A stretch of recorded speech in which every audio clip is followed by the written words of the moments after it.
Hi vlog! Today I wanted to do a voiceover commentary of my film, Frida the Woman. This film was shortlisted by an Academy Award qualifying film festival the year it was released, and it made me really happy. It made me realize that I loved directing. I realized that the best directing comes when somebody knows that nobody else can tell a story but them. This story in particular, I wanted to tell a story about Frida Kahlo's youth.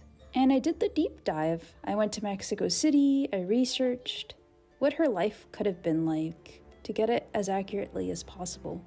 In this scene, Juana is urging little Frida to come out and play with her. Frida's really shy, but as you can see here, she has toys and she's clearly coddled in an upper class, beautiful, post-colonization Mexican household. And although there's no mother figure around, she is treated in a very motherly way by Juana, who treats her with the kindness she would treat her own child.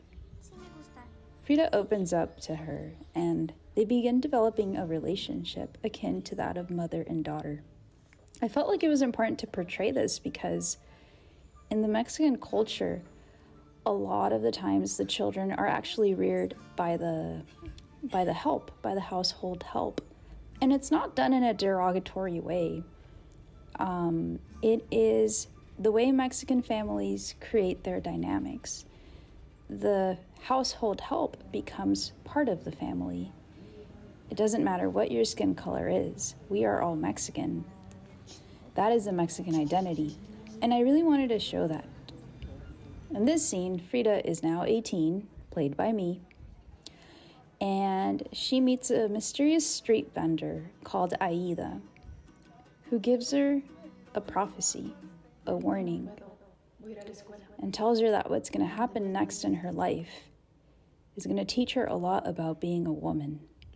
Now, this didn't really happen in real life. This is something that me and the actress in the scene came up with to mark the transition between Frida Kahlo's childhood and the changing accident that happens to her.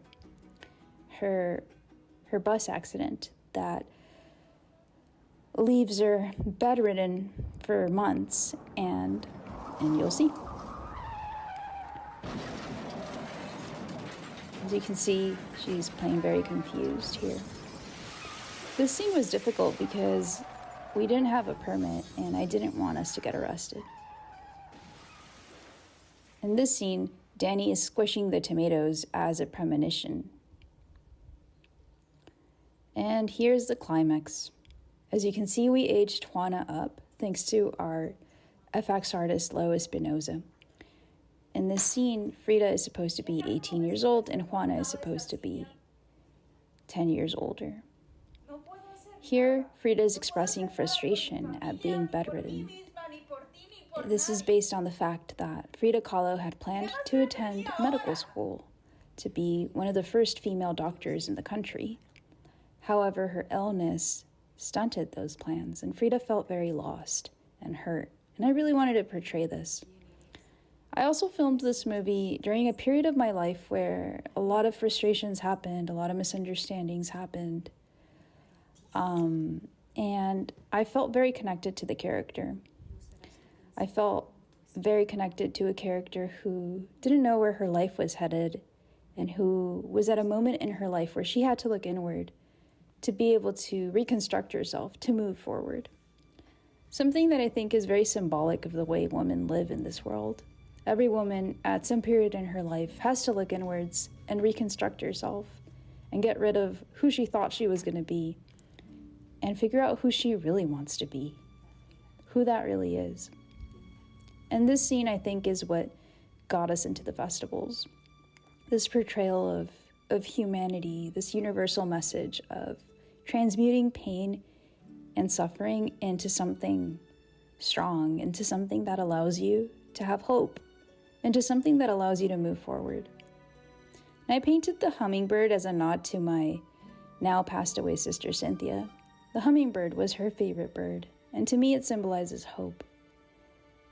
And that's kind of what I wanted to tell with this story. If you guys want to watch it, the link is in my YouTube. Thank you for being with me this evening. And that's me. That's my legal name. Don't look me up.